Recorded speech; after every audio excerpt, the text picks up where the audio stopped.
and the Honorable Mrs. Maya Mukhlis as the speaker today, and the Honorable President of SPI UNA SG, Ms. Nurul Faika, and of course all the participants and board of SPI Hasanuddin University SG. Assalamualaikum warahmatullahi wabarakatuh. Good afternoon, ladies and gentlemen. Welcome to the SPI Expand 1 with theme Sustainability in Oil and Gas Industry by Mrs. Maya Mukhlis. And thank you for your time to make this event happen. Praise to Allah Subhanahu wa Ta'ala. We have been graced by the change together in this event SPI Expand 1. I am Muhammad Habibullah as the moderator that will guide this event till the end. Our agenda today are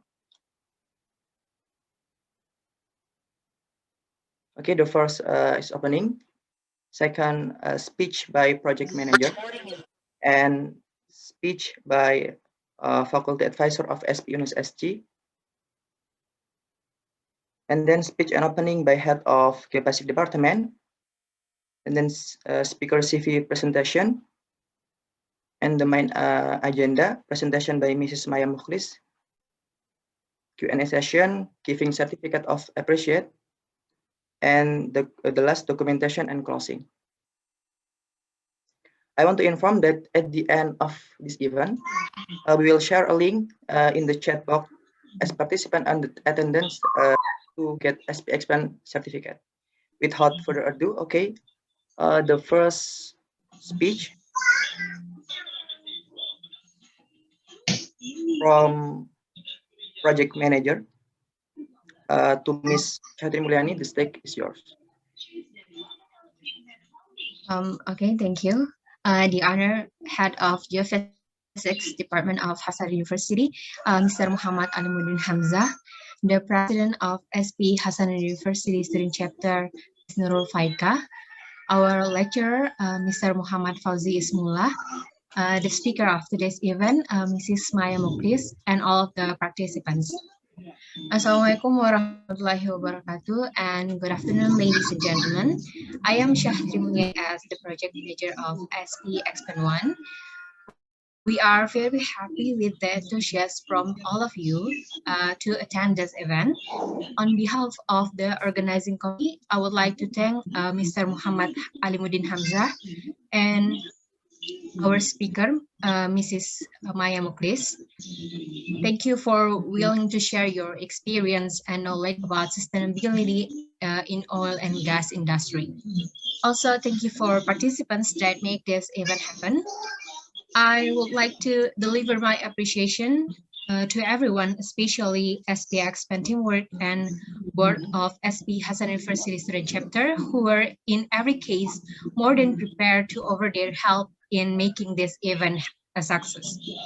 That is all from me. See you in another event in the next few weeks. Assalamualaikum warahmatullahi wabarakatuh. Waalaikumsalam warahmatullahi wabarakatuh. Thank you to Ms. Chatri Mulyani for the speech. Okay, we are moving to the second speech from Mr. Dr. Muhammad Alimuddin Hamzah Asekaf as the head of Geophysics Department, Hasanuddin University, to deliver a speech and open this SPI Expand. To Mr. Alimuddin Hamzah Asekaf, time is yours.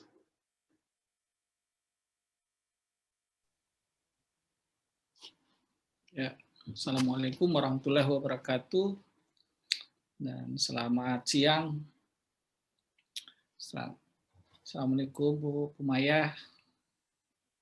Assalamualaikum anak-anak sekalian. Hari ini kita membuka lagi acara untuk yang kalinya untuk berbagi pengetahuan dari para praktisi, dari para pelaku industri untuk dibagikan kepada mahasiswa sekalian. Saya pertama-tama mengucapkan kepada Ibu Maya yang sudah meluangkan waktu di hari Minggu ini yang seharusnya untuk keluarga, bagi beberapa jam untuk anak-anak kita sebagai penerus kita untuk diteruskan ke generasi berikutnya. Ya. Nah, SPE ini mempunyai kegiatan yang banyak sekali. Ya, ini saya kira sangat berguna sekali untuk semua. Saya ingin menantang SPE untuk bagaimana kalau impact daripada kegiatan ini lebih luas lagi. Supaya lebih luas, maka ini bisa dimuat di YouTube, ya, diedit, dipotong-potong sedikit, kemudian dipoles dan dimasukkan di YouTube, ya. Kemudian bisa juga dimasukkan di Instagram dan sebagainya, bisa juga dibuat short YouTube dan sebagainya, supaya lebih lebih memberikan gairah bagi yang lain untuk melihat bagaimana sih geofisika itu. Yang kedua, saya ingin menantang bagaimana kalau undangan itu tidak hanya disebar ke dalam negeri saja. Ada kan yang kita ini daerah sekitar sini ASEAN, misalnya orang Singapura, Malaysia, Brunei, Thailand, Filipina, bahkan dari tempat lain itu bisa itu, ya. Bagaimana, ya, supaya ada sharing, ya, sharing. Nah, dengan terbukanya itu saya sangat menginginkan bahwa sesama student SPA itu saling berbagi. Ada yang mengemukakan bahwa belajar dari teman ke teman itu jauh lebih bagus, lebih mumpuni komunikasinya, ya, dibandingkan dengan belajar dari dosen. Ini mungkin fakta yang tidak terlalu banyak terungkap, tapi kalau kita melihat dari komunitas, begitulah sebenarnya yang terjadi. Jadi kalau ada student to student sharing coding, begitu, sharing pengalaman di lapangan, sharing praktek di laboratorium dan sebagainya, atau bahkan memperkenalkan saja kampusnya, itu sudah sangat bagus, ya, supaya memiliki satu perasaan bersama, ya. Nah, dengan demikian komunitas itu terbentuk, ya. Jadi saya tidak ingin berlama-lama. Saya mengucapkan selamat kepada SPA yang telah mengadakan acara ini, dan semoga mendapatkan keberkahan, ya. Semoga impact-nya besar dan semoga berkelanjutan. Amin ya rabbal alamin, dan kita semua sehat. Terima kasih. Assalamualaikum warahmatullahi wabarakatuh.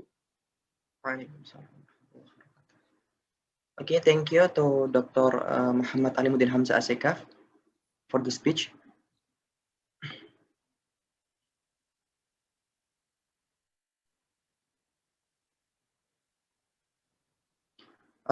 Okay, next, I would like to introduce our speaker today.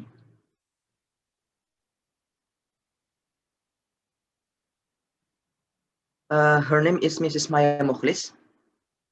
She graduated from Hasanuddin University for bachelor degree of mechanical engineering.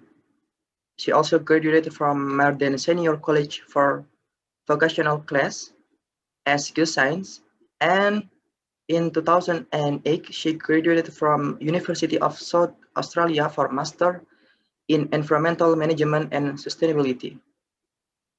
She also has a lot of professional experience. Start from 2003 till 2005 as design engineer, and from 2009 till 2012 as a Petrosi offshore supply base at Petrosi. In 2012, she was a QSE superintendent at PT Indo Tambang Raya Megah. In 2012 till 2014, she was an environmental and biodiversity advisor at Indomet Coal Mining Project PHP Billiton. And from 2019 till present, she has been working as executive director at Indonesia Women in Mining and Energy. And from 2014 till now,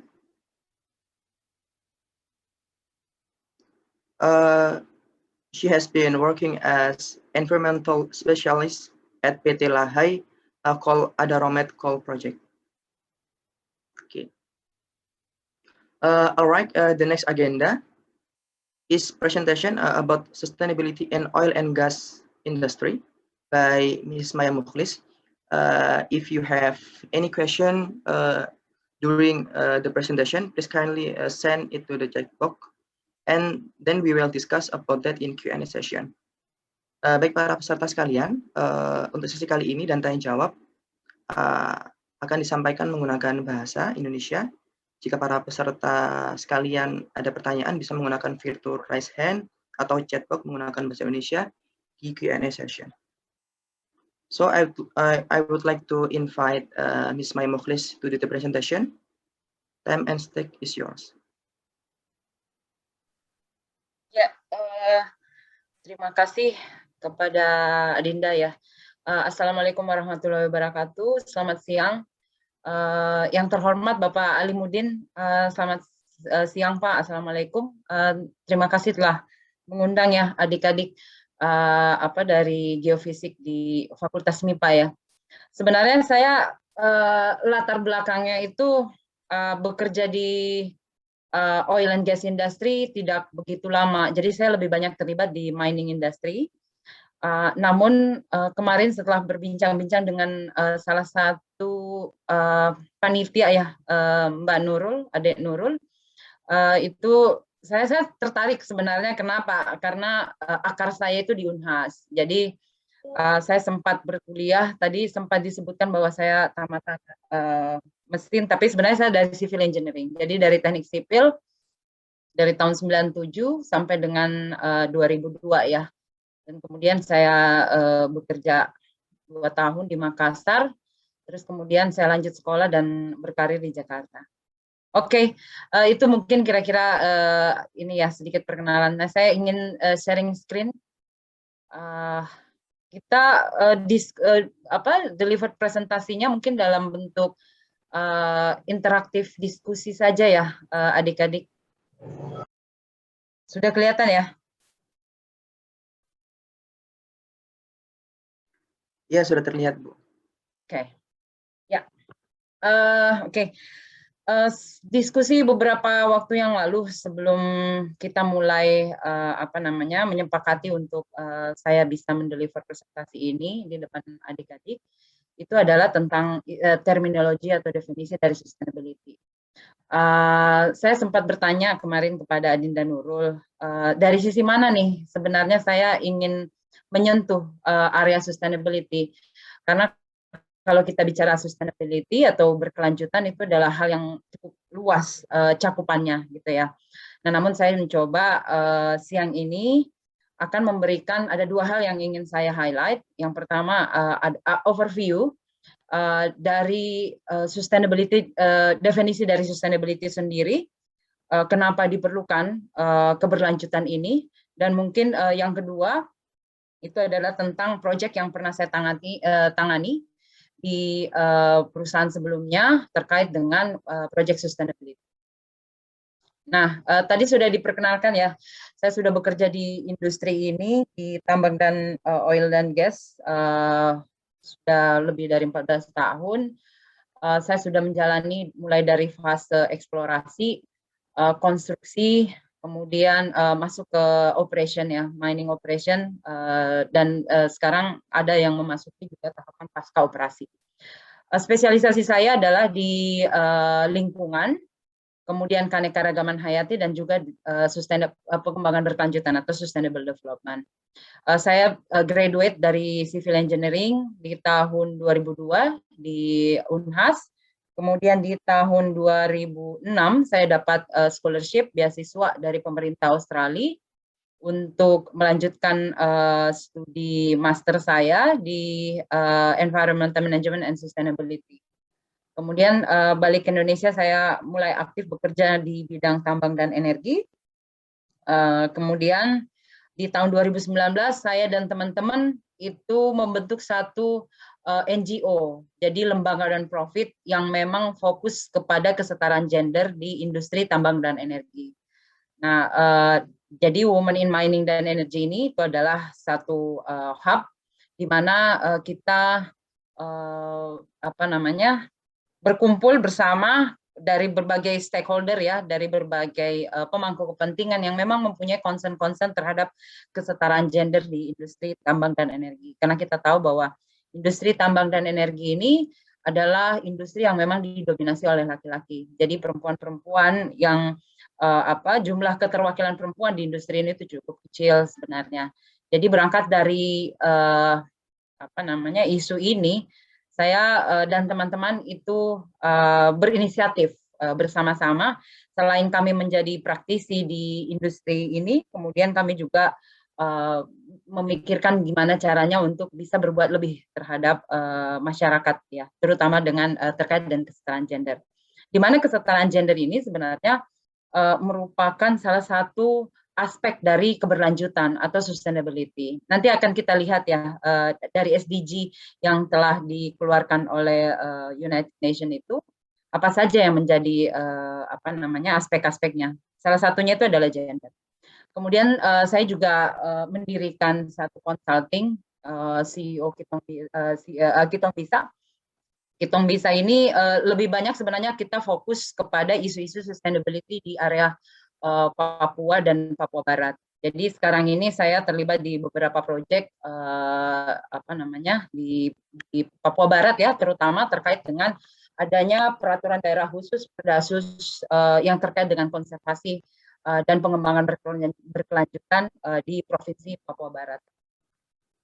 Oke. Sustainability, mungkin teman-teman di sini sudah pernah mendengar ya, atau sudah familiar sekali dengan istilah sustainability atau keberlanjutan. Nah, kalau kita lihat di sini ada 3 diagram, di mana 3 diagram ini biasanya waktu saya masih kuliah, itu kita selalu bilang triple bottom lines. Jadi triple bottom lines itu adalah ekonomi, kemudian sosial dan environment atau ecological ya. Jadi di mana triple bottom line ini gimana keberlanjutannya itu berada di tengah-tengah, di mana ketiganya ini itu bisa berkembang secara bersinergi ya, secara baik, sehingga di dalam jangka waktu yang panjang ini tidak akan merugikan satu sama lainnya. Jadi dia ketemu di tengah. Kalau lihat diagram ini adalah sebenarnya yang dimaksud dengan keberlanjutan atau sustainability sendiri. Bagaimana masyarakat bisa meningkat kualitas hidupnya dengan peningkatan kesejahteraan, peningkatan pendapatan dengan baik, kemudian kesejahteraan hidup masyarakat juga meningkat, social life-nya juga meningkat, kemudian lingkungannya juga meningkat ya. Jadi bagaimana ketiganya ini itu bisa bersinergi. Itulah yang sebenarnya kita mencari titik tengahnya, bagaimana pembangunan ini itu bisa bersinergi satu sama lain dengan memenuhi pemenuhan requirement dari triple bottom line ini. Nah, kenapa ini penting? Sebenarnya ya akhir-akhir ini kalau kita lihat campaign, misalnya salah satunya yang campaigner yang terkenal si Greta, dia mengkampanye bahwa betapa pentingnya lingkungan ini bagi generasi-generasi muda di masa datang. Jadi tuntutan untuk perubahan iklim, bagaimana bisa bisnis di kemudian hari itu bisa lebih ramah terhadap perkembangan anak-anak di masa datang, bagaimana dengan social life orang-orang itu bisa lebih meningkat tanpa merugikan juga lingkungan. Nah, ini yang sangat penting perlu dipikirkan, dan akhir-akhir ini juga sebenarnya bisnis di mana ada beberapa kepala negara ya yang telah menandatangani Paris Agreement untuk komitmen mengurangi emisi karbon. Indonesia juga termasuk salah satu yang champion untuk menandatangani di Paris Agreement kemarin ya sama Bapak Jokowi dan Pak SBY ya sebelumnya bahwa Indonesia harus mengurangi emisinya by 25% di 2025. Nah, ini yang kemudian masih akan kita review. Indonesia masih mempunyai gap untuk memenuhi pengurangan karbon emisi di 2025 ini. Nanti akan kemudian direview lagi. Nah, selain itu, ada beberapa industri-industri besar di dunia, business requirements, itu juga menuntut bahwa perubahan pola bisnis itu makin ke sini tuh makin berubah dengan isu sustainability ini. Kalau adik-adik pernah dengar istilah environment social governance, ESG, itu di mana bisnis itu banyak finansier peminjam uang dari negara-negara luar itu yang lebih peduli terhadap bisnis yang lebih bertanggung jawab, baik terhadap sosial, kepada environment, dan juga good governance dari perusahaan tersebut. Nah, ini yang kemudian menjadi hangat ya di belakangan ini di dunia industri, terutama di bisnis, itu bagaimana menentukan formula yang tepat untuk bagaimana bisnis ini itu bisa berkembang lebih sustainable atau berkelanjutan di masa yang akan datang. Kita akan lihat sebenarnya beberapa fakta. Jadi kalau kita lihat di sini, isu tentang agenda tentang sustainability atau pengembangan berkelanjutan itu banyak diinisiasi oleh kalau kita lihat sini adalah dari companies dulu. Jadi akhir-akhir ini memang ada banyak tuntutan dari bisnis perusahaan-perusahaan yang besar, misalnya seperti dari BHP Billiton sendiri, dari Rio Tinto, itu yang mulai kemudian mentransformasi energi yang mereka pakai dari non renewable fossil fuel ke non fossil fuel atau renewable energy, di mana mereka udah pelan-pelan mengurangi sebenarnya penggunaan coal power plant. Jadi untuk pembakaran emisi itu udah mulai shifting sekarang menuju ke penggunaan solar panel, penggunaan wind power turbine, dan berbagai macam sebenarnya power generation yang lebih sustainable. Kemudian yang kedua itu adalah beberapa NGO besar dunia itu juga sudah mulai menjadi leaders di dalam memikirkan bagaimana pengembangan berkelanjutan. Kemudian investors, nah ini investors juga sudah mulai ya. Jadi sekarang itu udah banyak ketika kita masuk ke dalam satu stock market, katakanlah kita berada di London Stock Market atau di Australian Stock Market, itu mereka itu banyak yang menuntut bahwa satu bisnis di mana tempat mereka berinvestasi itu harus mempunyai agenda sustainability yang tepat. Misalnya seperti waktu saya di BHP Billiton, kita sering melihat bahwa hasil dari AGM atau Annual General Meeting, pada saat CEO melakukan speech di depan para investor, itu mereka menuntut pertanyaannya adalah bagaimana misalnya pengelolaan air di operasional penambangan kalian. Nah, itu hal contoh yang kecil ya. Terus kemudian bagaimana kalian men-treat perempuan di dalam perusahaan kalian, berapa jumlah karyawan perempuan yang ada di dalam perusahaan. Terus kemudian bagaimana kalian men-treat tentang community. Jadi sudah banyak sebenarnya investor-investor itu yang sudah more responsible, sudah membangun etik bahwa mereka tidak akan menginvest terhadap satu perusahaan yang tidak menerapkan environment social governance yang jelas gitu ya. Jadi banyak lenders, financial lenders yang sudah pertama mereka tidak mau membiayai lagi coal. Seperti World Bank itu sudah sekarang ini sudah tidak mau membiayai peminjaman untuk coal, malah mereka lebih banyak menginvest untuk renewable energy. Jadi sekarang trennya memang sudah berubah. Bubblingnya itu udah mulai ke arah renewable energy karena mereka melihat sustainable issue ini itu begitu penting. Kemudian socialpreneurs, national government juga menjadi dan sampai dengan akademik. Terus kemudian ketika kita melihat apa sih yang men-trigger perusahaan itu untuk mau menerapkan agenda sustainability di dalam perusahaan. Nah, kalau kita lihat reputasi itu menjadi hal yang sangat penting. Kenapa reputasi gitu ya? Kalau dilihat reputasi ini ya kembali lagi mereka tidak mau kehilangan investor dong. Investor-investor itu sudah pasti akan sangat kritis banget ya. Ketika misalnya terjadi pada tahun 2015 waktu saya masih bekerja di BHU Billiton ada terjadi failure dam di Samarco Dam, salah satu operasional kita di Chile. Itu kemudian harga stok itu langsung turun, drop. Jadi dari $34 Australia saat itu harga stok marketnya, kemudian turun drop sampai ke $20. Nah ini karena sebenarnya sentimen negatif dari para investor. Sehingga kenapa mereka merasa bahwa oke, reputasi ini menjadi sangat penting. Begitu ada berita tentang misalnya kecelakaan lingkungan atau misalnya ada terjadi ke masyarakat yang terkena merkuri ya, dampak merkuri sehingga menyebabkan kematian, multiple fatalities gitu ya akibat dari operasional penambangan atau operasional perusahaan oil. Nah itu akan sangat-sangat sensitif sekali sehingga mereka merasa bahwa oke, perusahaan memang betul-betul dituntut harus bisa mempunyai satu sistem yang bisa menjadikan reputasi dari perusahaan tersebut itu menjadi lebih baik.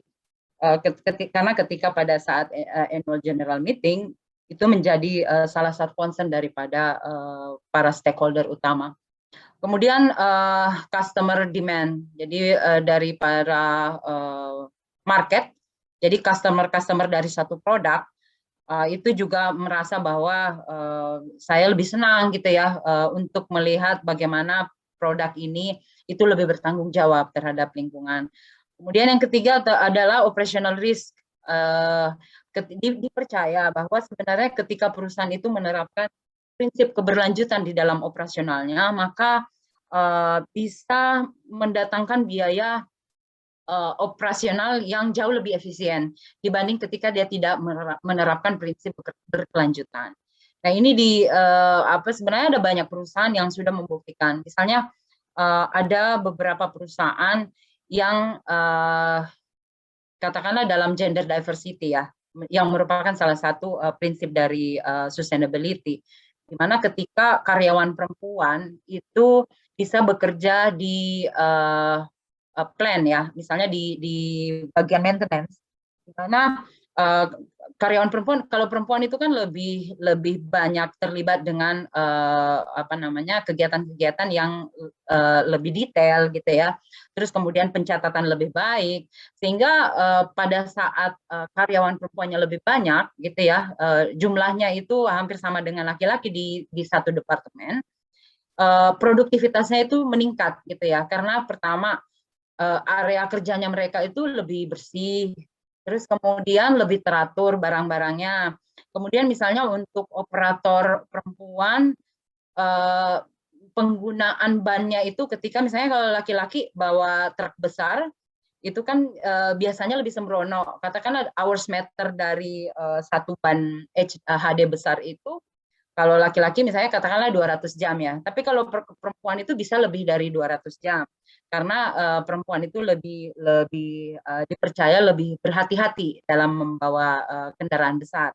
Nah, hal-hal seperti inilah yang kemudian bagi para pebisnis, bagi banyak perusahaan-perusahaan besar dilihat menjadi salah satu opportunity ya, jadi benefit yang bagus untuk meningkatkan sebenarnya efisiensi dalam penggunaan biaya di operasi.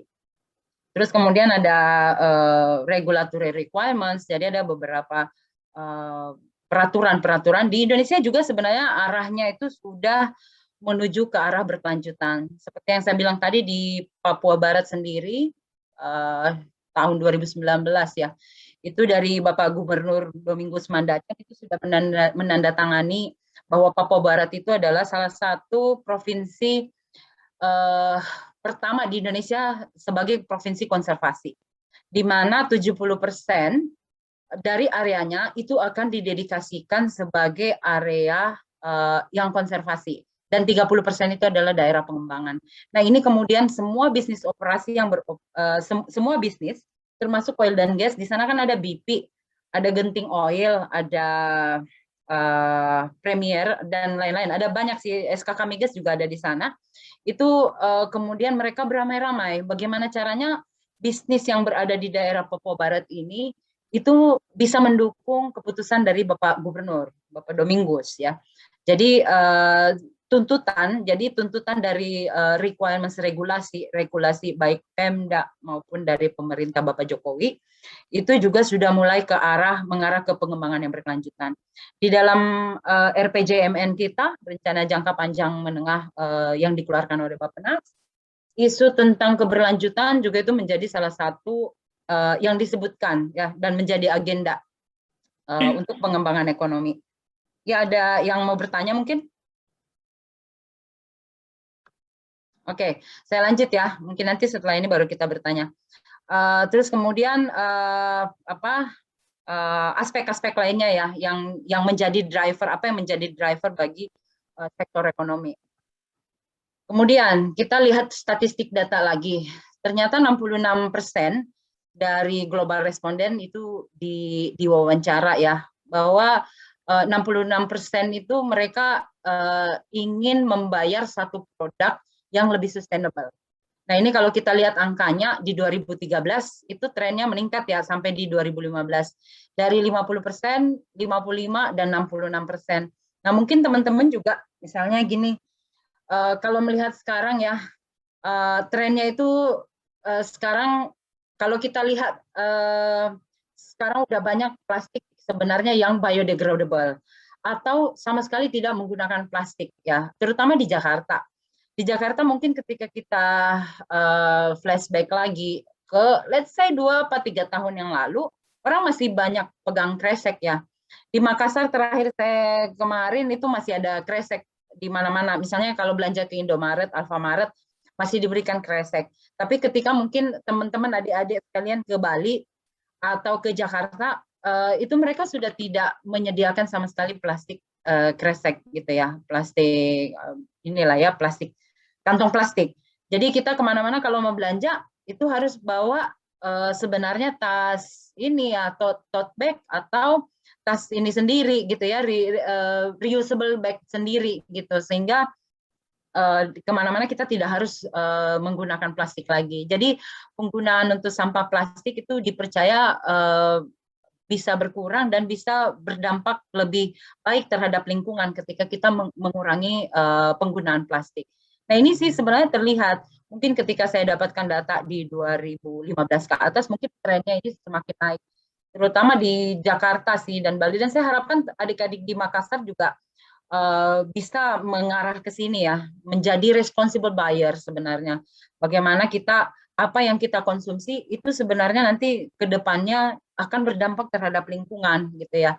Jadi mulai sekarang mungkin adik-adik yang biasa menggunakan plastik sudah bisa menggunakan reusable bag gitu ya kemana-mana. Jadi hal-hal yang kecil seperti itu bisa sebenarnya berdampak terhadap lingkungan. Sekecil apapun sebenarnya kontribusi kita itu pasti punya dampak. Oke, fakta lainnya. Ini saya sebenarnya mengumpulkan dari berbagai macam sumber ya. Jadi kalau kita lihat di sini, ini ada yang menarik sebenarnya. Ada satu studi mengatakan bahwa 100 companies, ada 100 perusahaan itu bertanggung jawab terhadap 71% dari emisi global. Ketika kita klik ini, apa sih perusahaan itu? Sebentar ya, saya klik. Oke.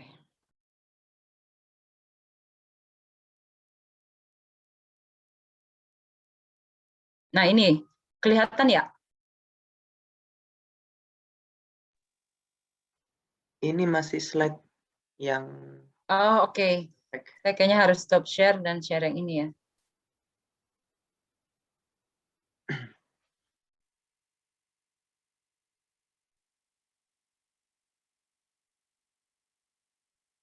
Oke, udah kelihatan ya? Ya, sudah. Ya. Mbak Maya. Nah, setelah diklik, ini dia sebenarnya ini loh 100 perusahaan yang ternyata penyumbang greenhouse gasesnya itu sampai 71%. Ini data dari 1988 ke 2015. Pertama, China Coal. Oil company, lagi-lagi ya, Saudi Arabian Oil Company itu dipercaya 4,5% penyumbangnya. Kalau kita lihat Coal India, banyak sekali di sini sebenarnya lebih kepada mining sama oil and gas ya. Royal Shell Dutch, ya. Halo? Oke. Ya. Ini kalau lihat PT Pertamina sendiri itu menyumbang kira-kira 0,54%. Pertamina, terus kemudian Repsol, Anadarko Petroleum. Ini banyak sekali loh perusahaan-perusahaan oil dan gas. Terus kemudian ada juga Adaro Energi, tempat saya bekerja pun itu penyumbang 0,13%. Kemudian Husky Oil, Kideko Jaya Agung ya, ini salah satu sebenarnya top producer coal ya di Indonesia. Itu penyumbang emisi ya. Brokol, Bukit Asam dan Indika Energi. So data-data ini itu saya dapatkan dari internet ya, bahwa dipercaya ini perusahaan-perusahaan oil gas tambang itu memang adalah penyumbang emisi terbesar. Nah, apa sih yang sebenarnya harus dilakukan? Inilah kemudian yang menjadi trigger bahwa perusahaan-perusahaan oil gas, perusahaan-perusahaan tambang itu diwajibkan untuk menerapkan yang namanya environmental, social, and governance ya, untuk bisa lebih bertanggung jawab sebenarnya dalam operasionalnya. Kemudian 75% millennials itu memikirkan bahwa bisnis di dunia ini itu lebih memikirkan agendanya daripada memikirkan kesejahteraan daripada masyarakat. 83% juga percaya, dan milenial dan 80% Gen Z itu percaya bahwa bisnis itu, kesuksesan suatu bisnis itu bisa diukur dari financial performance ya. Ini data dari Deloitte tahun 2018. 63% warga Amerika menginginkan korporasi yang mendrive social dan environmental change di in the absence of government actions. Jadi dipercaya bahwa sebenarnya korporasi itu lebih bisa mendrive daripada government. Kemudian 76% orang Amerika itu percaya bahwa perusahaan-perusahaan itu bisa lebih mengambil inisiatif ya untuk combat the climate change. 75% corporate, jadi memang dipercaya bahwa corporate ini lebih bisa mendrive sustainability daripada pemerintah ya. Ini dikatakan juga oleh warga Amerika bahwa 75% corporate sustainability professionals say that bisnis itu akan menjadi lebih baik, termasuk dalam menerapkan prinsip keberlanjutan ke dalam strategi bisnis mereka.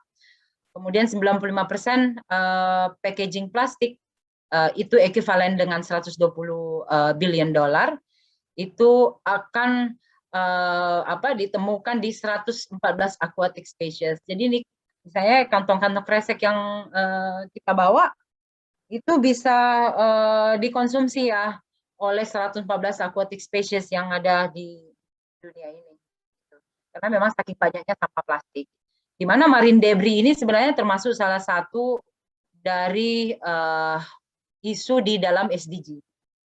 Lebih dari 140 orang itu dipercaya by 2050 itu akan meninggalkan rumahnya ya, karena mungkin kekurangan energi ketika kita terus membakar fossil fuel. Kemudian industries itu akan drop by 40% di 2060 untuk stop planet from warming over 2 degrees ya. Jadi seluruh industri yang ada di dunia ini harus mengurangi 40% daripada apa yang sudah dihasilkan sekarang ya, untuk mengurangi hanya 2 derajat Celcius saja di suhu bumi. Oke. Nah, kita lihat apa sih yang menjadi poin-poin di dalam Sustainable Development Goals ini yang dikeluarkan oleh UN ya. Jadi yang aspek pertama, poverty atau kemiskinan, kelaparan, kemudian ini kesehatan dan juga kesejahteraan, kualitas pembelajaran, gender equality yang tadi saya bilang ya, bahwa kesetaraan gender itu juga menjadi salah satu keberlanjutan, aspek dari keberlanjutan, clean water dan sanitasi, kemudian affordable to clean energy, terus kemudian clean energy ini yang dimaksud renewable energy, kemudian decent work dan economic growth, industri inovasi dan infrastruktur, reduce inequalities, sustainable cities dan communities, responsible consumption and production, climate action, dan life below water, ini yang ada kaitannya dengan marine debris ya, sampah-sampah plastik, life on land, place, justice and strong institution, dan partnerships for the goals. Jadi ini yang sebenarnya menjadi dasar juga dalam arah pembangunan keberlanjutan Indonesia. Kalau kita melihat arah pembangunan RPJMN Indonesia, itu semuanya berfokus kepada Sustainable Development Goals ini sebagai komitmen dari Bapak Presiden kita untuk ikut mengurangi emisi di Indonesia ini. Ya, kita sih harapannya Indonesia bisa terus bergerak maju ya untuk menuju pengembangan perkembangan berkelanjutan di masa yang mendatang. Oke, sejauh ini ada yang mau bertanya?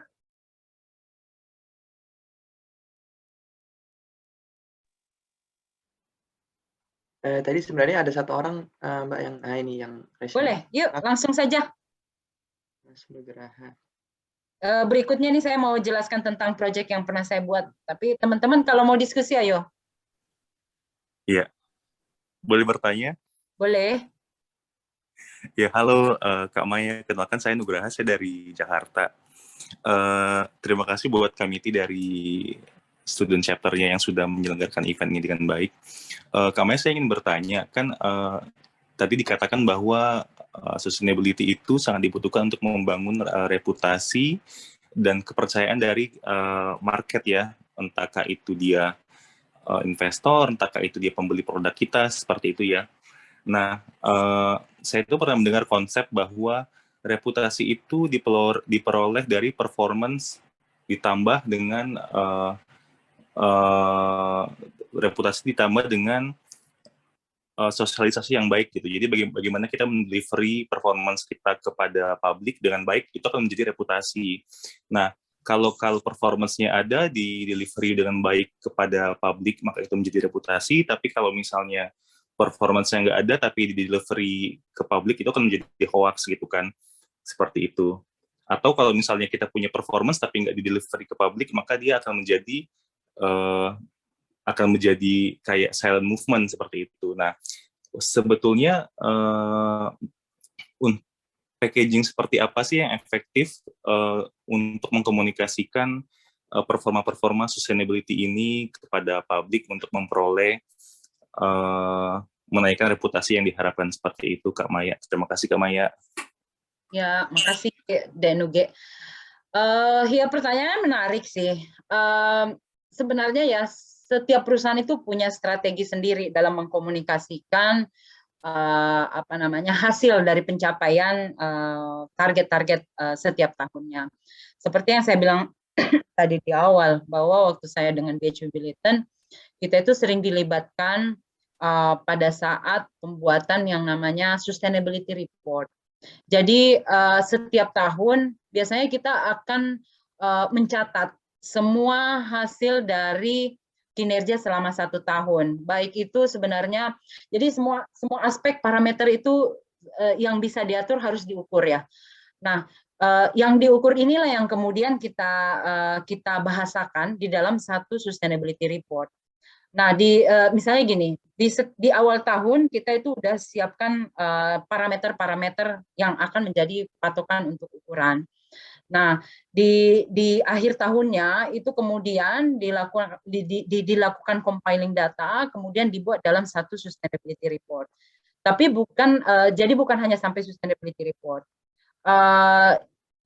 Praktek-praktek di lapangan pun itu menjadi satu kesatuan yang tidak bisa dilepaskan dari report tersebut. Jadi reporting itu menurut saya hanya hasil akhir ya, hasil akhir dari yang dipresentasikan. Nah, proses selama setahun sebelumnya itu menjadi satu bagian yang sangat penting. Seperti yang Kak Nuge bilang tadi, kalau misalnya operasionalnya nggak ada, maka itu akan bisa menjadi hoax. Laporannya pun bohong gitu ya. Maka itu pentingnya sebenarnya good corporate governance. Jadi transparansi, keterbukaan dari perusahaan itu menjadi sangat penting. Di dalam annual general meeting, di tiap korporasi biasanya CEO itu akan membuat satu statement. Pencapaian misalnya dari sisi finansial, berapa sebenarnya portofolio perusahaan, berapa EBIT-nya, berapa EBITDA-nya gitu ya, dengan meyakinkan bahwa si stakeholder ini untung gitu ya, untuk berinvestasi di dalam perusahaan tersebut. Terus kemudian akan ada sesi satu di mana itu pertanyaan lebih kepada ESG-nya, Environmental Social Governance-nya. Jadi setelah financial statement-nya dibuat, kemudian ESG statement-nya pun dibuat gitu. Nah, di dalam ESG statement itu biasanya akan lebih banyak pertanyaan-pertanyaan kritis yang muncul gitu ya. Akan mulai banyak sebenarnya pertanyaan yang lebih detail, bertanya tentang operasional. Jadi ketika kita satu perusahaan tidak melakukan dan kemudian muncul di report, maka itu menjadi pertanyaan yang besar dan kredibilitas dari perusahaan tersebut itu akan diragukan. Itu sih Kak Nuge. Jadi memang itu merupakan satu kesatuan yang tidak bisa dipisahkan. Thank you Kak Maya. Terus saya sebagai mahasiswa geofisik ya Kak Maya, kira-kira apakah saya bisa nih Kak untuk ketika saya bekerja nggak hanya menjadi seorang geophysics, tapi juga menjadi seorang environmental expert atau sustainability expert seperti itu Kak. Kira-kira saya harus ngambil mata kuliah apa sih Kak, atau training apa? Terima kasih Kak Maya. Ya, ya sebenarnya semuanya bisa menjadi apa yang mereka inginkan ya. Terutama kalau misalnya adik-adik di sini itu ingin berkontribusi terhadap perkembangan berkelanjutan, maka menurut saya mungkin bisa ambil mata kuliah sosial mungkin ya. Kalau geofisik kan memang lebih banyak ke sainsnya. Saya pun juga dulu pernah ambil mata kuliah geofisik waktu di Australia. Nah, itu mungkin ketika berjalannya waktu, teman-teman mungkin bisa belajar tentang antropolog. Tidak harus sebenarnya ke dalam satu pendidikan yang formal ya. Bahkan masuk ke dalam suatu komunitas pun itu merupakan salah satu pembelajaran. Terus kemudian mungkin bisa belajar tentang antropologi, kemudian bisa belajar tentang ya banyak hal sebenarnya. Nanti di proyek saya berikutnya itu mungkin teman-teman bisa melihat bagaimana dulu saya pernah menangani satu proyek community development, di mana sebenarnya basic saya itu adalah civil engineering gitu ya. Kemudian waktu berkuliah saya juga lebih banyak ke science. Terus kemudian setelah bekerja saya banyak sosialnya juga gitu ya. Jadi memang irisan-irisan ini itu akan membentuk sebenarnya nanti siapa sih adik-adik sebenarnya, gitu loh. Jadi nanti masing-masing nanti akan menemukan destininya masing-masing lah, path-nya masing-masing ya, jalan masing-masing. Gitu sih, Denuge. Makasih Kak Maya. Ya, yang lain ada yang mau bertanya? Silakan. Kalau tidak saya lanjut dulu ya. Oke. Ya. Nah, ini adalah proyek yang pernah saya tangani dulu di Murung Raya, Sentral Kalimantan di tahun 2015 waktu saya dengan DHV Biliton. Jadi ini adalah salah satu inisiatif kita bekerja sama dengan FFI, Fauna Flora Indonesia, tentang local forest konservasi. Nah, ini saya berikan gambarannya dulu ya. Jadi saat itu memang kita beroperasi di Heart of Borneo, di mana Heart of Borneo ini adalah area yang biodiversity-nya atau nilai keanekaragaman hayatinya itu sangat tinggi, gitu ya. Terus kemudian ada komitmen juga antara pemerintah Malaysia, Brunei, dan Indonesia diinisiasi oleh WWF itu untuk melindungi ya, untuk bagaimana caranya menerapkan prinsip berkelanjutan untuk semua operasi yang ada di wilayah Heart of Borneo. Jadi area ini memang sebenarnya adalah yang very high sensitive untuk beberapa negara, termasuk Indonesia, Malaysia, dan Brunei. Terus kemudian di area ini juga itu ada beberapa tanaman Dipterocarps atau yang yang memang spesifik berada di area hutan Kalimantan, itu di mana sangat diverse banget di sana ya. Ada banyak jenis tanaman Dipterocarps dan itu memang hanya endemiknya di daerah tersebut. Kemudian ini yang seperti saya bilang tadi, WWF is working with 3 nations, ada 22 juta hektar di mana area kita itu masuk di dalam 22 juta hektar ini. Nah, project briefnya, jadi ada beberapa perusahaan yang tergabung di dalam proyek ini. Jadi diinisiasi oleh FFI, kemudian beberapa perusahaan tersebut termasuk BHP Billiton, ada Cokal, terus ada beberapa perusahaan lainnya, saya lupa saat itu ada berapa banyak. Namun kita sama-sama berinisiatif untuk membuat forest proyek ini ya, forest conservation. Jadi proyek ini fokus untuk mensupport atau memberikan dukungan kepada masyarakat di sekitar hutan yang ada di daerah Murung Raya, di daerah dekat kita beroperasi. Jadi areanya ini sebenarnya berada di Danau Usung di Kabupaten Murung Raya, di mana sebenarnya pada saat proyek ini itu diadakan, masyarakat itu menjadi salah satu sebenarnya masyarakat hutan ya. Jadi karena ada sumber air di dalamnya yang begitu jernih dan bersih, sehingga masyarakat itu merasa bertanggung jawab untuk menjaga hutan tersebut. Jadi ada satu trigger di dalam hutan itu yang membuat masyarakat berkewajiban untuk menjaga kelestarian dari hutan tersebut. Nah, ini yang dimanfaatkan sebenarnya untuk bagaimana masyarakat ini itu bisa dikembangkan dengan baik gitu ya. Jadi prinsip-prinsip keberlanjutan diterapkan di dalam proyek ini. Kita lihat nanti ya, misalnya gini, pada saat kita masuk di dalam proyek ini, hutan yang ada sumber airnya itu sebenarnya belum mempunyai legalitas ya. Jadi belum ada formalitas terhadap hutan tersebut. Kemudian dengan masuknya proyek ini, kemudian kita mendampingi masyarakat tersebut untuk menaikkan status legal dari lahan tersebut menjadi hutan adat. Jadi sekarang itu status hutan mereka itu sudah dinaikkan menjadi hutan adat. Yang tadinya itu wilayah yang tidak mempunyai legalitas. Kemudian dengan adanya proyek ini kita bantu melakukan legalitas terhadap hutan tersebut.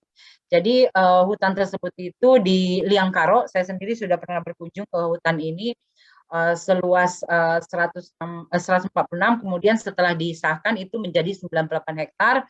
Namun di 98 hektar ini karena dia statusnya hutan adat, maka tidak boleh ada orang berburu sembarang gitu ya. Terus kemudian orang menebang kayu sembarang itu nggak boleh, karena masyarakat yang berada di dalam di sekitar hutan tersebut itu bertanggung jawab, merasa bertanggung jawab ya.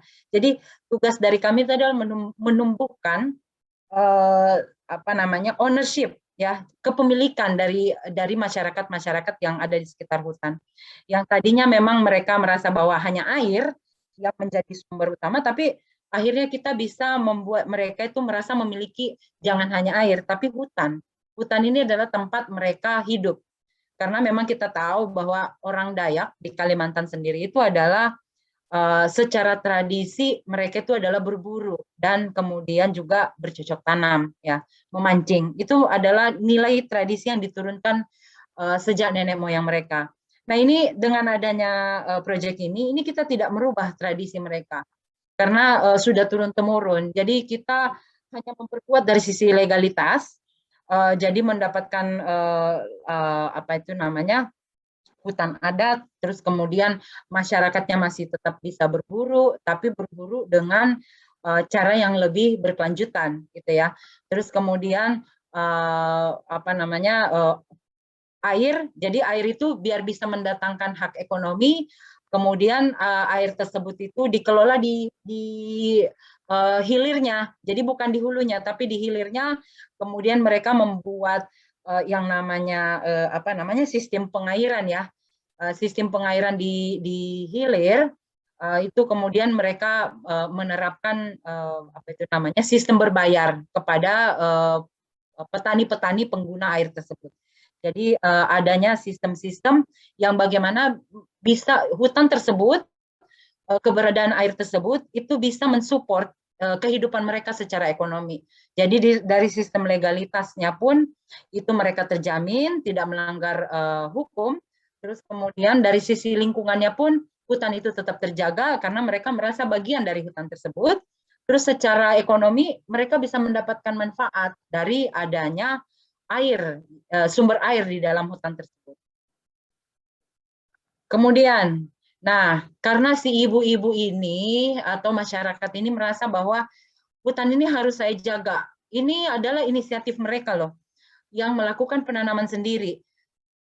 Tidaklah menjadi satu hal yang mudah, ya, bagaimana kita menumbuhkan ownership atau rasa kepemilikan dari masyarakat-masyarakat ini, dan mengajarkan mereka cara bercocok tanam yang baik, mengajarkan mereka bagaimana memilih bibit yang baik.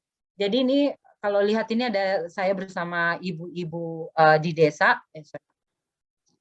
Ini mereka adalah ibu-ibu yang ada yang sudah turut tiga generasi, ya. Jadi nenek, kemudian anak dan cucu itu semuanya mereka itu bekerja di hutan. Jadi mereka itu jadi si nenek ini itu dia adalah seorang dukun, ya. Jadi kalau di Dayak itu ada misalnya dukun-dukun adat itu yang bisa menyembuhkan apa namanya, orang sakit dari tanam-tanaman. Nah, ini mereka tanamannya itu ngambilnya dari hutan, gitu ya. Kemudian si nenek hidup di hutan, kemudian dia mengajarkan anaknya untuk memilih tanaman-tanaman yang baik untuk kesehatan, yang bisa untuk menyembuhkan misalnya luka dan lain-lain. Kemudian hal tersebut diajarkan lagi ke cucunya. Nah, ini yang kemudian kita tangkap bahwa prinsip keberlanjutan itu ada di situ.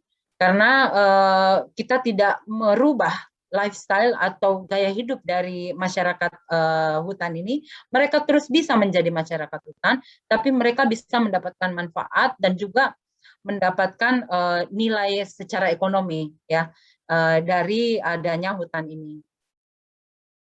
Terus kemudian air bersih. Tadi kalau lihat SDG point bahwa air bersih menjadi salah satu poin yang penting, ya. Bagaimana akses air yang ada di dalam hutan tersebut itu kemudian dialirkan masuk ke desa-desa yang tadinya desa ini itu sangat susah untuk mendapatkan air bersih.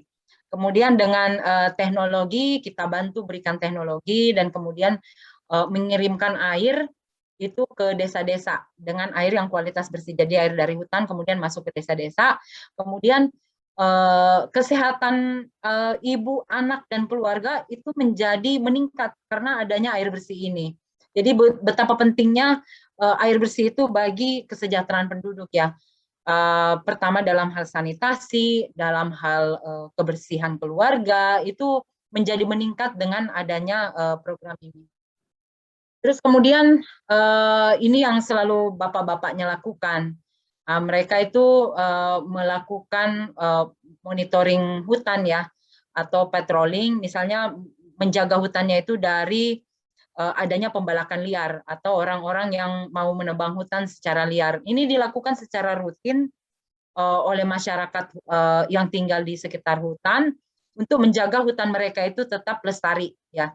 Jadi sudah ada inisiatif lah dari masyarakat tersebut untuk menjaga hutan.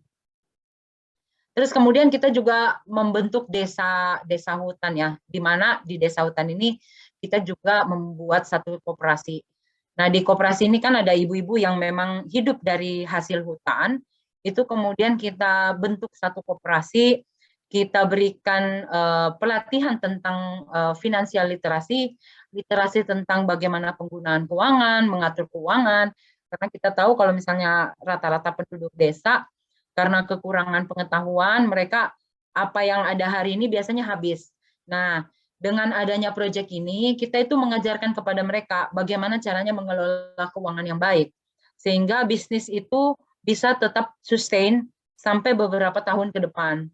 Kemudian untuk mendatangkan ekonomi juga kita mengajarkan bagaimana menanam sayuran dan berbagai macam tanaman hutan lainnya yang bisa menjadi satu nilai jual, yang mempunyai nilai jual yang bagus di pasar. Terus kemudian kita ajarkan juga beternak, memberikan sapi, kambing, supaya masyarakatnya itu bisa berdaya secara ekonomi. Nah, ini adalah pelatihan-pelatihan yang kami berikan, bagaimana kita ada pendamping masyarakat ya, yang memang setiap hari itu mendampingi ibu-ibu di desa untuk mengelola koperasi tersebut, kemudian mengelola nursery-nya untuk memastikan bahwa produk yang mereka hasilkan itu dapat dijual di pasar setempat. Nah, ini kambing ya. Ini juga kita berikan kambing, kita berikan sapi, supaya mereka bisa mendapatkan manfaat dari hasil penjualan kambing dan sapi. Ayam juga ada saat itu ya beberapa. Nah, ini adalah rencana untuk melakukan patrol.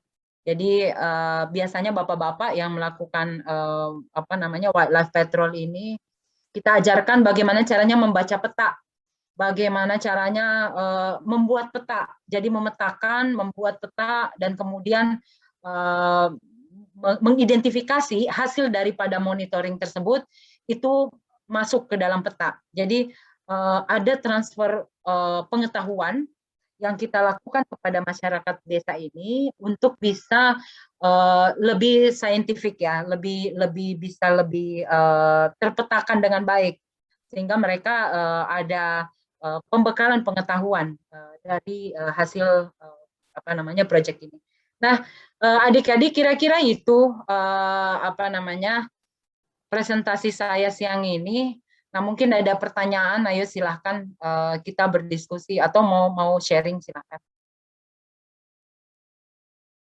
Saya stop share. Ya. Oke.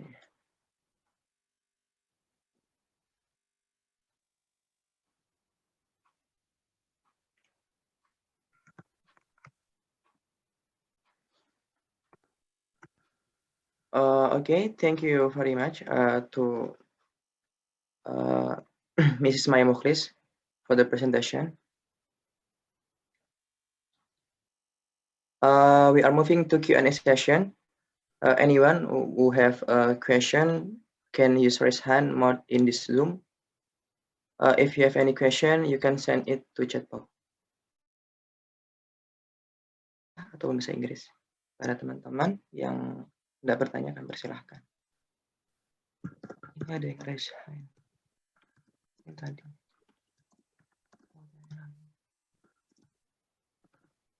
Oke, silakan yang raise hand bisa langsung open mic. Halo, aku tanya lagi ya, Kak Maya. Iya, silakan Kak. Iya.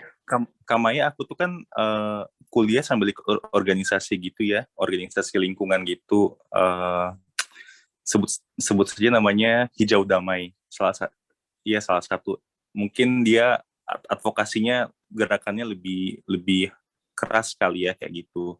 Nah, Tapi di sisi lain aku juga banyak belajar tentang fakta-fakta atau report-report lingkungan dari organisasi itu gitu ya Kak ya, di Jakarta kayak gitu. Nah, kalau aku mau kerja gitu ya, itu menjadi nilai tambah nggak sih Kak? Misalnya aku ikutan organisasi lingkungan gitu, tapi oke deh aku sebut aja namanya Greenpeace gitu ya. Atau malah aku akan di-ban sama perusahaan-perusahaan nggak sih Kak kalau misalnya aku masukin Greenpeace sebagai organisasi aku yang pernah aku ikutin untuk menunjang bahwa aku tuh ngerti loh tentang sustainability dan environmental, aku tuh concern loh gitu. Kayak gitu Kak Maya. Thank you Kak Maya. Ya, makasih. Ya memang kalau kita lihat ada beberapa organisasi NGO atau komunitas, ada yang modelnya soft advocacy dan ada juga yang hard advocacy. Kalau soft advocacy itu biasanya mereka itu pendekatannya lebih kepada perubahan kebijakan. Dan di mana sebenarnya perusahaan itu setahu saya itu lebih senang kalau adik-adik itu terlibat ke dalam organisasi yang di soft advocacy. Tapi ada juga yang hard advocacy. Hard advocacy ini biasanya lebih sifatnya menyerang ke perusahaan. Tapi keduanya itu sebenarnya mempunyai fungsinya masing-masing ya. Cuma dari sisi perusahaan, misalnya tadi kan Dek Nugen nanya bahwa apakah perusahaan itu mau menerima.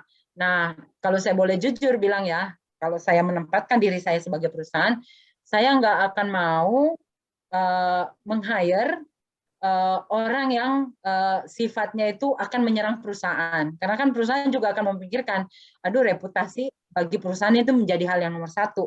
Kalau misalnya ada karyawannya yang bersifat atau pola pendekatannya itu adalah hard advokasi, maka itu akan menjadi sangat sulit gitu loh.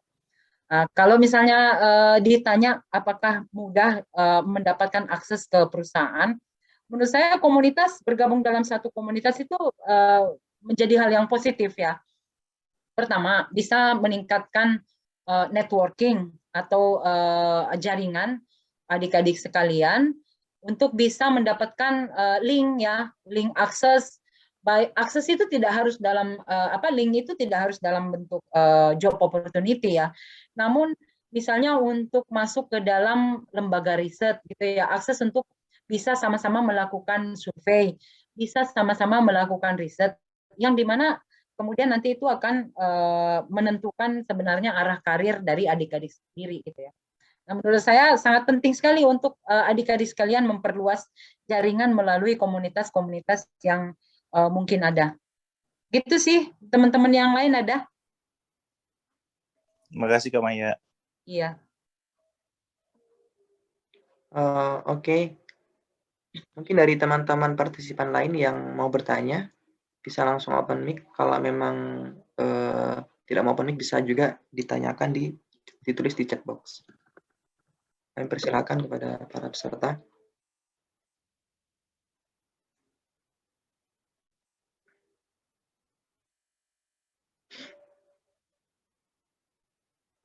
Oke, yang raise hand kepada Saudara Yandi Fajri Rahman. Silakan open mic-nya.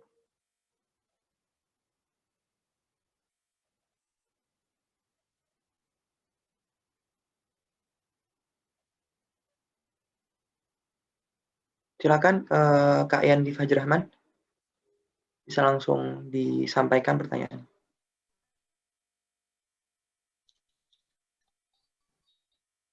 Terima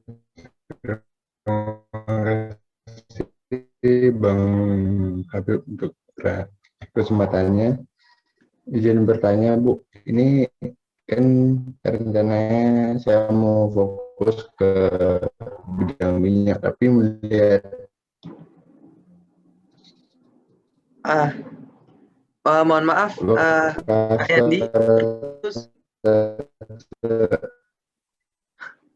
jadikan saya atau apakah suara mungkin bisa dinonaktifkan dulu videonya biar tidak terlalu berat.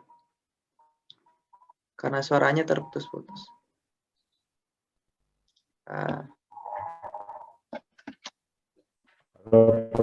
suara saya sudah terdengar? better sih. Coba nggak apa disampaikan lagi.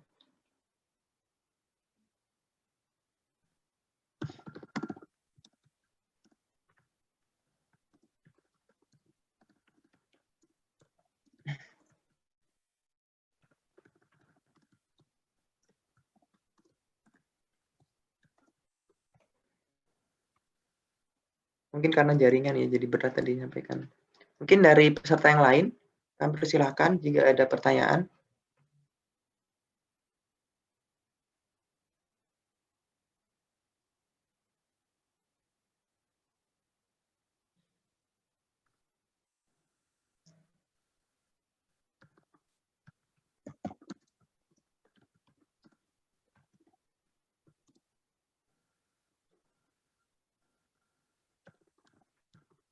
Mungkin juga sambil nunggu nih teman-teman yang lain tanya.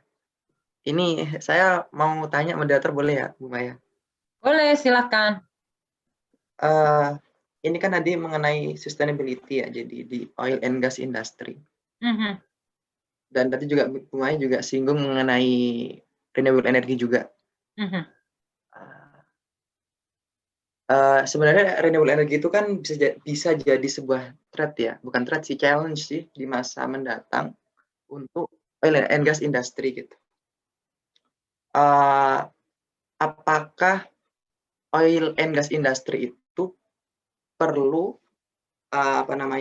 melebarkan portofolio mereka menjadi energy company gitu, kayak Equinor atau BP yang duluan kayak gitu, khususnya kayak Pertamina ya Mbak Maya yang di Indonesia.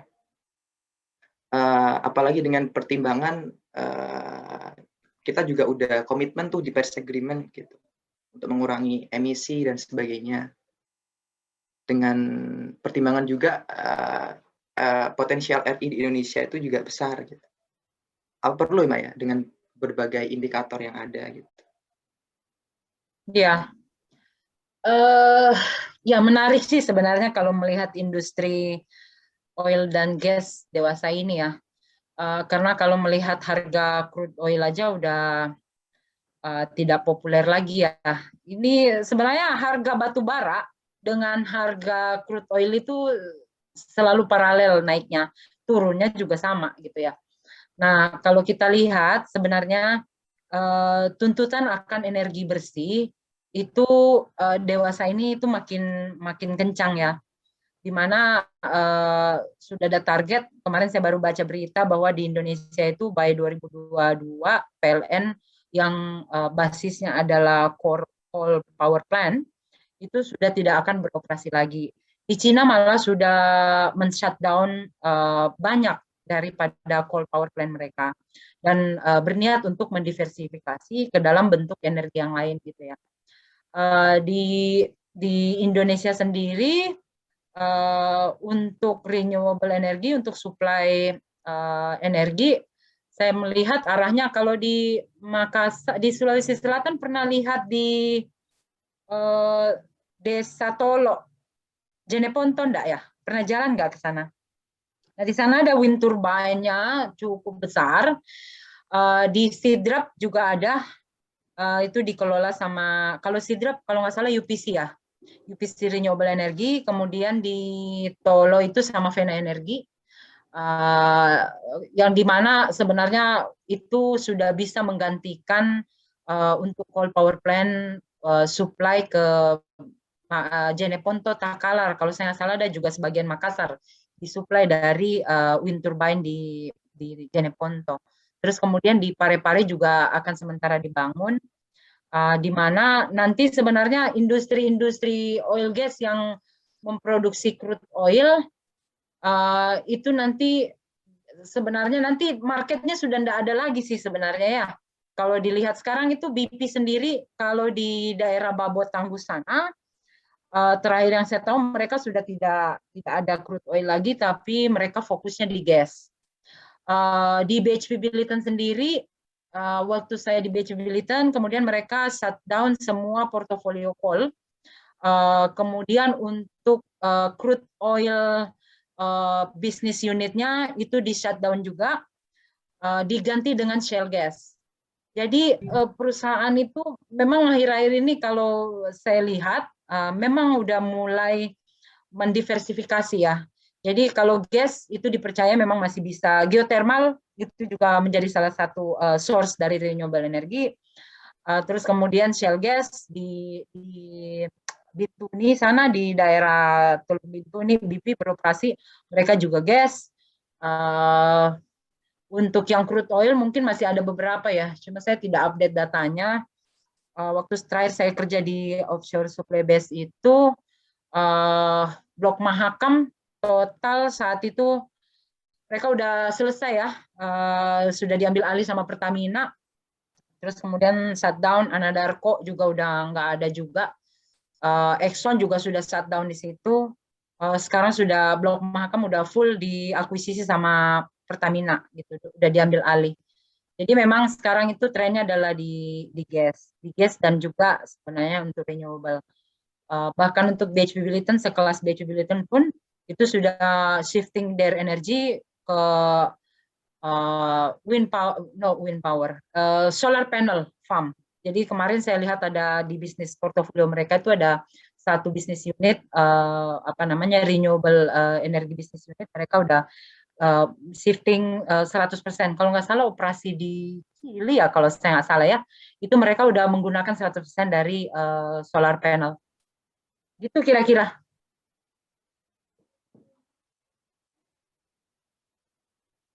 Oke, makasih Mbak Maya atas penjelasan.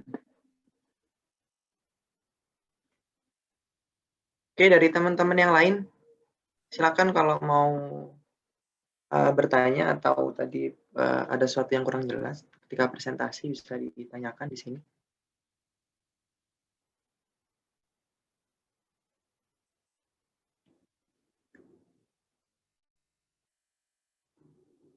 Yang Yandi mungkin tadi udah bisa. Ya Bu, sebenarnya pertanyaan saya sama yang sebentar ini agak sama gitu, jadi sudah terjawab Bu. Oh, oke. Ya. Yang cewek-cewek, enggak ada yang mau nanya kah? Oh, ini ada satu Bu yang ngerasain. Ya. Husnul Khotimah, silakan nyalakan.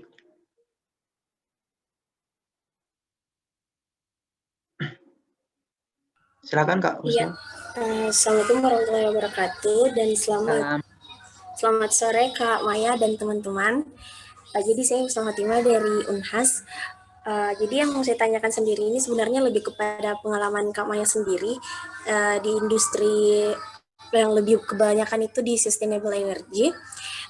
Dan bagaimana peran kakak ini selama 14 tahun, kurang lebih 14 tahun di dunia kerja, dunia profesional ini. Sebenarnya apa yang sebaiknya kita wanita-wanita sebaiknya persiapkan saat masih menjadi mahasiswa, karena sejauh ini yang mungkin saya tangkap itu hanya dengan memperbanyak organisasi, memperbanyak relasi, memperbaiki CV, memperbaiki CV, kemudian setelah itu kita melakukan beberapa kali kerja praktik, kemudian terjun ke lapangan. Padahal realitanya mungkin tidak semudah atau tidak seteratur seperti itu. Karena seperti yang kita ketahui juga, meskipun kita niatnya misalkan ingin ke oil and gas, ternyata kita belum tahu nanti jalannya nanti industri oil and gas sendiri itu bagaimana. Seperti tadi presentasi dari Kak Maya sendiri, saat ini itu sudah banyak oil and gas atau mining sendiri yang akan mulai di shutdown dan lebih beralih kepada pembangunan yang berkelanjutan. Seperti itu Kak. Terima kasih. Ya, kalau saya ditanya apa yang perlu disiapkan sih, menurut saya satu, mental. Kalau kita lihat kan sekarang ini banyak tamatan-tamatan di universitas ya, yang kemudian ketika menurut saya mentalnya kurang kuat untuk menghadapi satu kompetisi, maka dengan sendirinya akan tersingkir juga. Satu hal yang perlu adik-adik tahu sebenarnya bahwa bekerja di perusahaan itu bukan satu-satunya jalan. Banyak hal yang bisa kita buat ya. Ya anak-anak zaman milenial sekarang kan udah lebih canggih-canggih gitu. Di zaman-zaman saya itu di mana saya masih di Unhas di Tamalan Rea ya saat itu, di mana akses informasi masih sangat minim sekali. Saya ingat tahun 97-98 itu internet masih sangat terbatas banget gitu ya di Makassar itu. Kalau mau ke internet itu harus ke warnet. Kalau sekarang kan kalian dari handphone bisa tuh ya, bisa akses internet, akses informasi, akses semua yang bisa semua kalian bisa lakukan gitu loh, hanya dengan melalui handphone. Tapi yang paling penting saya lihat yang tidak pernah berubah adalah bagaimana kita membangun karakter kita gitu ya. Saya dari Unhas gitu ya. Kemudian untuk bisa masuk ke industri ini itu bukan satu hal yang mudah juga gitu. Dulu waktu saya masih kuliah di Unhas, saya sering ditanya sama diri saya sendiri, aduh saya jadi apa ya nanti setelah dari sipil ini, apa saya kerja jadi PNS gitu toh. Karena rata-rata kalau di Makassar kita selesai jadi PNS, pegawai bank gitu toh. Nah, terus kemudian akhirnya saya dapat kerjaan saat itu di konsultan di PU di Jalan Petarani. Terus kemudian dengan gaji yang seadanya ya, ya saya nggak puas saja sih saat itu ya. Saya harus sekolah. Itu yang jadi ini saya. Gimana caranya saya bisa meningkatkan hidup saya ini. Pada saat itu juga ada beberapa lowongan, tapi karena mungkin karena saya dari Sulawesi Selatan, di mana sebenarnya pasti akan kalah bersaing sih dari anak-anak Jawa, gitu kan. Apalagi kalau saingannya, misalnya dipanggil untuk tes Telkom, gitu kan, terus tesnya di Jakarta, bersaing dengan anak ITB, bersaing dengan anak Undip, ITS, dan lain-lain. Nah, menurut saya mungkin ya saya merasa saat itu saya kurang gitu loh, selalu aja kalah dari ini.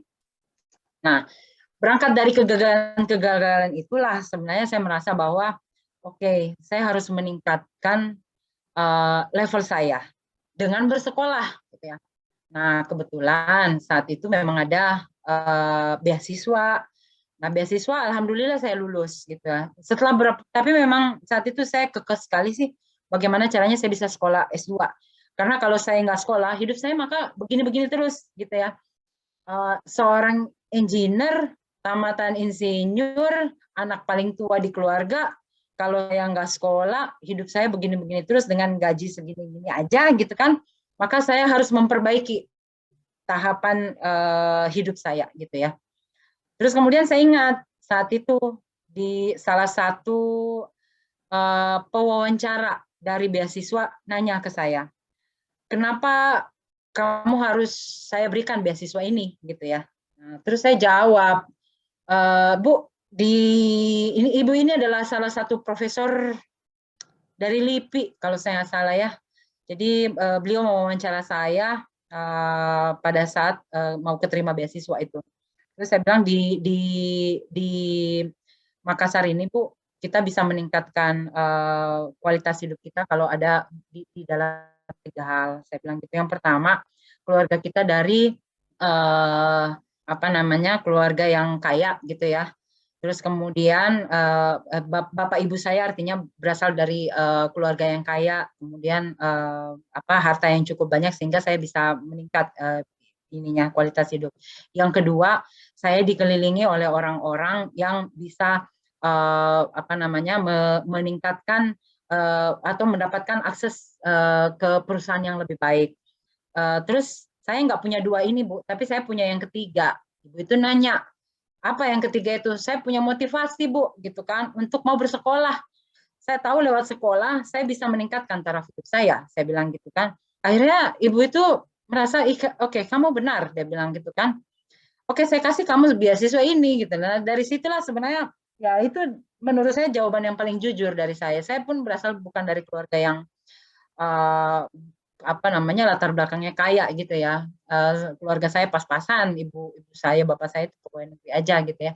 Nah, di mana ketika saya tidak tidak punya nilai edukasi yang cukup, maka mungkin apalagi saya perempuan dari Indonesia Timur pula gitu ya, di mana akses ini ketika saya mau bersaing di market yang lebih besar, ya mungkin saya cuma ikan kecil mungkin ya, tapi kalau saya tidak dikuatkan gitu ya dengan satu pendidikan yang cukup, maka saya mungkin tidak akan cukup bertahan gitu loh untuk bersaing di pasaran yang lebih besar.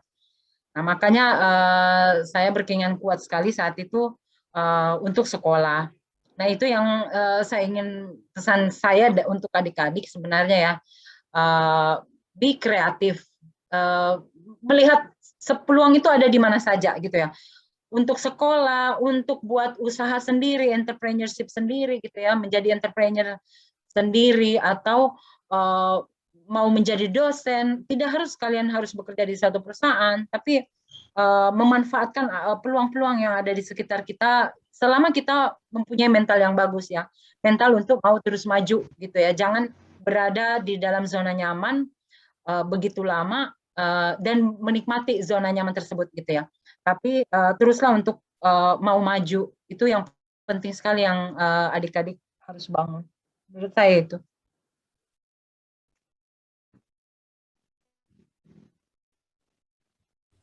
Ya, terima kasih banyak Kak Maya, motivasinya sangat membangun dan pengalamannya. Terima kasih.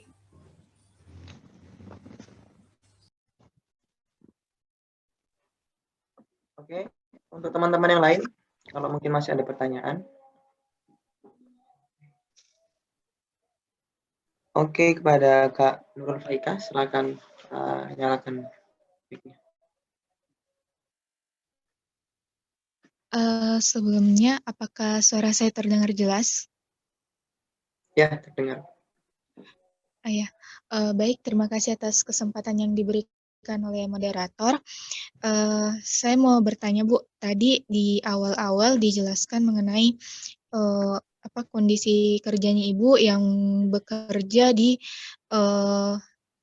area yang dimana didominasi oleh laki-laki.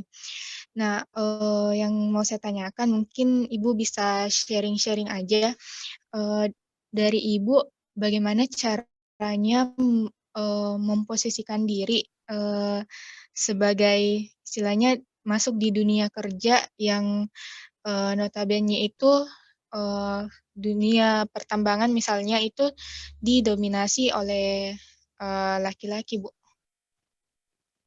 Ya, menarik. Saya suka pertanyaan gini nih. Soalnya saya kan juga aktif di Women in Mining ya. Jadi mungkin saya cerita deh pada saat tahun 2012 saya masuk ke site pertama kali. Jadi saat itu saya itu termasuk engineer kedua ya, perempuan. Jadi di antara sekian banyak laki-laki gitu yang ada di lapangan, nah kami ada 2 orang engineer perempuan di situ ya. Dia di antara 1000 karyawan lah kayak gitu ya. Nah, ini kan satu hal yang agak di tengah hutan pula ya. Saat itu kita operasi di Kalimantan, saya roster base gitu ya. Kemudian setiap 5 minggu cuti, 2 minggu gitu ya, di mana laki-lakinya lebih banyak. Nah, satu tips sih sebenarnya bisa bertahan di dalam lingkungan seperti itu adalah bagaimana kita bisa menjadi diri kita sendiri dan pintar membawa diri ya. Kadang sebenarnya ada banyak stereotip atau pandangan-pandangan rekan laki-laki itu yang mengatakan bahwa perempuan itu ngapain harus kerja di hutan, gitu loh. Terus perempuan itu mestinya di rumah jaga anak, gitu. Terus kemudian perempuan itu mestinya di kantor saja, nggak usah ke lapangan, gitu loh. Nah, ada banyak yang kemudian itu menjadi stereotip bagi teman-teman laki-laki kita ya. Nah, namun kan kita mempunyai kesempatan yang sama gitu. Saya berada di lingkungan tersebut pun itu karena kompetensi saya sama dengan teman pria saya gitu ya.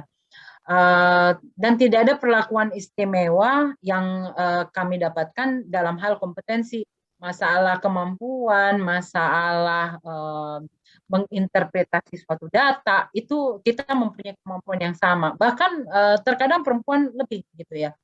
Nah, ini yang menurut saya kita harus pandai-pandai sebagai perempuan itu menjadi tangguh. Adapun sebenarnya banyak stereotip yang perempuan kamu nggak usah dikerja gitu kan, cukup jaga anak aja. Nah, kalau mendengar hal-hal yang seperti ini, menurut saya nggak usah dipeduli gitu ya. Itu akan berlalu dengan sendirinya.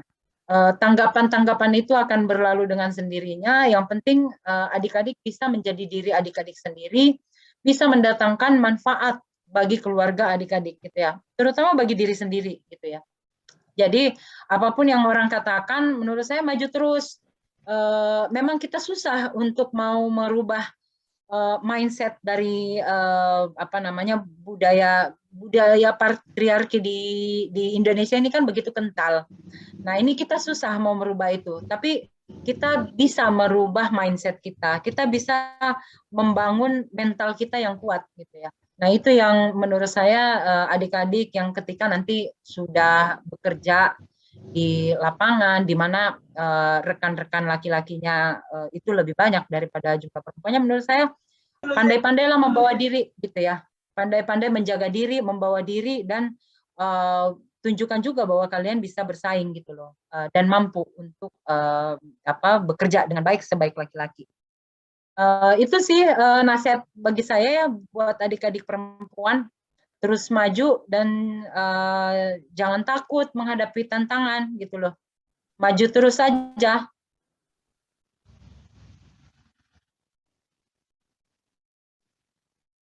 Ada lagi?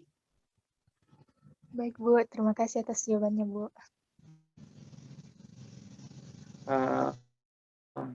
Oke, silakan kepada teman-teman kalau memang masih ada pertanyaan. Oke, silakan. Saya boleh tanya, di geofisik sekarang ini tahun berapa angkatannya? Maksudnya angkatan, kalau saya 2019. Oh, perempuannya berapa, laki-lakinya berapa ya? Perempuannya berapa ya kalau di angkatan saya?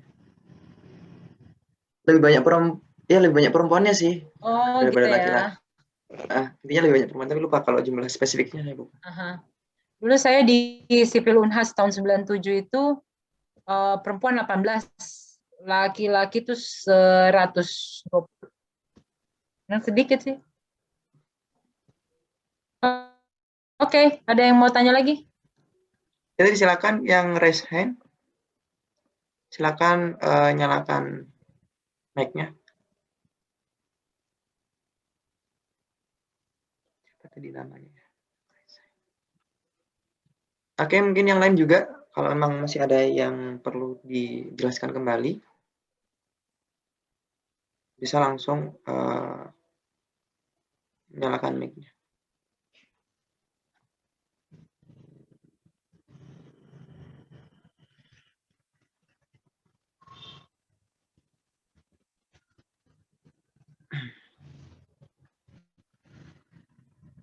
Untuk para peserta juga jangan lupa untuk mengisi absensi juga untuk pemberian sertifikat. Oke, teman-teman kalau memang masih ada, karena memang juga masih ada waktu.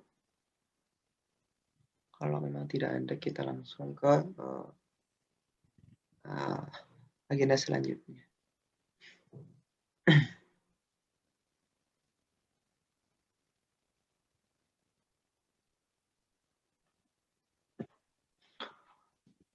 Oke, mungkin dari teman-teman ini sudah tidak ada pertanyaan lagi.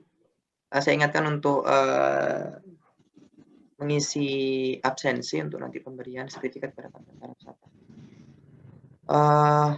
Okay, we are moving to next agenda, giving certificate of appreciation.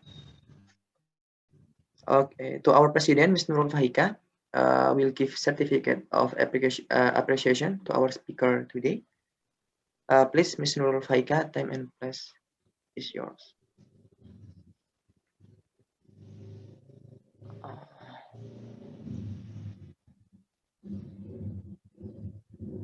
Silakan Kak Fahika. Ya, perkenalkan saya Nurul Faika sebagai Presiden. Halo? Ya, terdengar.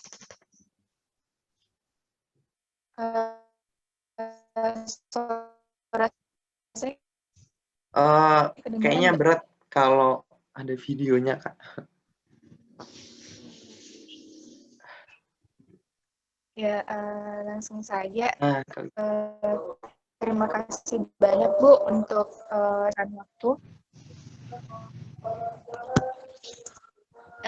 Aktifkan kamera. Sebelumnya terima kasih banyak Bu karena sudah menyempatkan waktu untuk sharing-sharing bareng teman-teman di Unhas. Di sini juga ada beberapa dari universitas lain, ada dari ITB, ITK, ada dari ITERA, ITS, dan UPN. Semoga apa yang disampaikan oleh Ibu dan sharing-sharingnya tadi itu bisa bermanfaat untuk kita semua. Dan ini sebagai tanda ucapan terima kasih dari SP Unhas, ini ada sertifikat yang kami persembahkan juga untuk Ibu sebagai pemateri kita pada hari ini. Sekali lagi terima kasih dan mohon maaf kalau selama kegiatan berlangsung masih terdapat banyak kekurangan.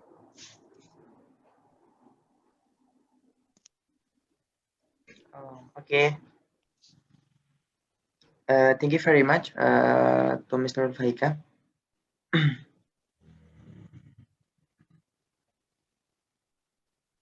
Okay, here's some information to all participants. There was delivery from Team HRD SP Unhas SG regarding a special membership for friends who are interested in being part of us. More detail will be conveyed by Ms. Sekar. Okay, to Ms. Sekar, time and stage is yours. Oke, suara saya terdengar? Ya, terdengar clear. Oke. Jadi selamat sore teman-teman semua. Perkenalkan saya Sekar, selaku tim HRD SP Unhas SI. Sebelumnya saya mau mengucapkan terima kasih banyak atas antusiasme teman-teman semua dalam mengikuti acara kami pada sore hari ini. Jadi kami dari SP Unhas SI ini ada info menarik untuk teman-teman Unhas yang tertarik mendaftar sebagai member SP Unhas SI. Jadi teman-teman yang mendaftarkan diri sebagai member SP Unhas SI ini akan otomatis terdaftar sebagai member SPI internasional. Jadi teman-teman dari seluruh departemen di Universitas Hasanuddin ini bisa mendaftarkan dirinya langsung sebagai member SPI Unhas. Nah, bagi teman-teman yang bergabung sebagai member, nantinya akan memperoleh banyak benefit, seperti free membership fee sponsored by Chevron. Di situ teman-teman akan memperoleh membership atau tanda keanggotaan gratis yang disponsori oleh Chevron. Teman-teman juga bisa memanfaatkan fitur-fitur yang disediakan oleh SPI Internasional, seperti conference and workshop, books and magazine, career advancement, SPI online education, technical papers, dan libraries. Selain itu, teman-teman juga bisa berpartisipasi di SPI International Student Programs, seperti Student Paper Contest, Ambassador Lecture Program, e-mentoring, scholarship, dan fellowship. Nah, untuk info lebih lanjutnya itu, teman-teman bisa mengunjungi website www.spi.org.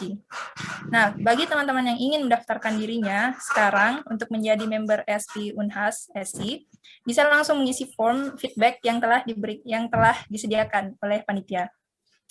Oh ya, sebelumnya sekedar info, untuk menjadi member SP ini berbeda dengan menjadi pengurus SP Unhas, sehingga teman-teman nantinya tidak akan, tidak akan mempengaruhi keanggotaan teman-teman di organisasi lain. Sehingga sekarang bagi teman-teman yang berminat untuk menjadi pengurus atau staf SP Unhas SI itu, jadi dalam waktu dekat nanti kami akan mengadakan open recruitment. Jadi stay tune di official Instagram account SP Unhas SI. Sekian yang bisa saya sampaikan. Terima kasih. Selanjutnya saya kembalikan ke moderator.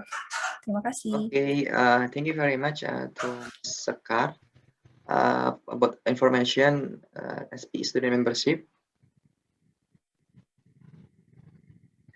Okay, we are moving to next agenda. Before we end our event today, please turn on your camera so we can capture that as documentation for this event.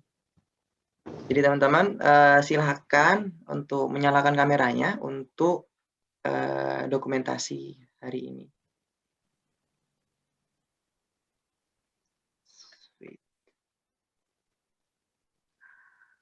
Sebentar, saya stop share dulu.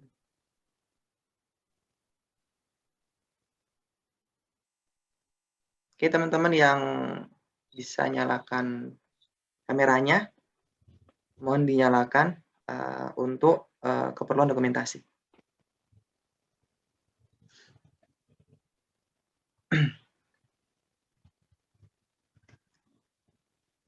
Oke, ada yang screenshot kah? Bentar, aku bisa lihat screenshot. Sebentar. Oke, yang lain, kalau mau saya tunggu. Oke, masih ada yang mau nyalakan. Oke, saya mulai ya. Semoga bisa. 1, 2, 3. Oke, lagi, teman-teman. 1, 2, 3. Oke. Oke, mungkin terakhir ya. 1, 2, 3. Oke. Okay, thank you very much to all participants. Okay, we are moving to last agenda today.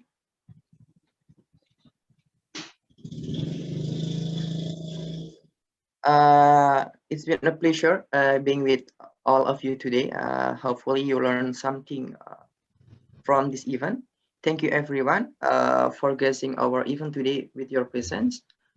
We truly appreciate it. I would like to say apologize if you have done any mistake during the event. Stay healthy and stay safe. See you in another event and better condition. Thank you. Wassalamualaikum warahmatullahi wabarakatuh.